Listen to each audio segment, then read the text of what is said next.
السلام عليكم، معكم سفيان. فيديو جديد ان شاء الله. هذه البارت الثالثه ديال لي فورم لانسيرسيون ديال لي فورم. بقاو معايا حتى الاخر ديال الفيديو باش تفهموا علاش هذه البارت الثالثه. هنا كيفاش غتشوفوا كيفاش هادو فورم دي فورم مثلا تندير فيهم مثلا تصاور، ممكن نحركهم كيف ما بغيت، نحركهم كيف ما بغيت. واخا كيفاش غادي ندير بحال هاد الشكل بحال هكا.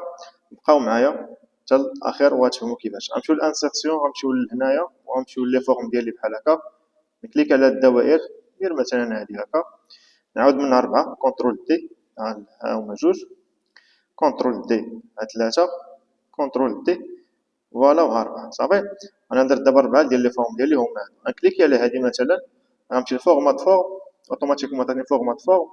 غنمشي ستيل دو فورم، غنمشي لغومبليساج. انا بغيت نبدل الكولور ديالها عادي، راه ديجا شفناهم في الحصص اللي فاتوا. فوالا نبدل لي الكولور ديالهم.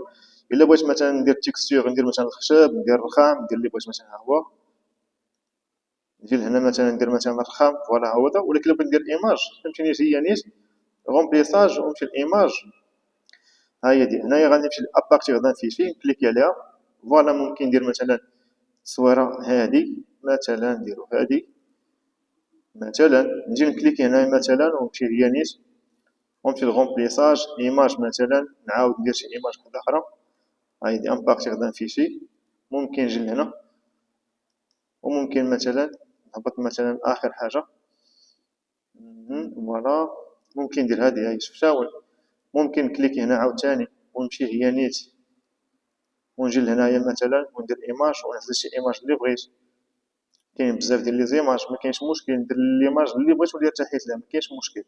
نديرو مثلا هذه بحال هكا، وهنايا نشوفو شي ايماج وحده اخرى، نجيو لهنايا هكا.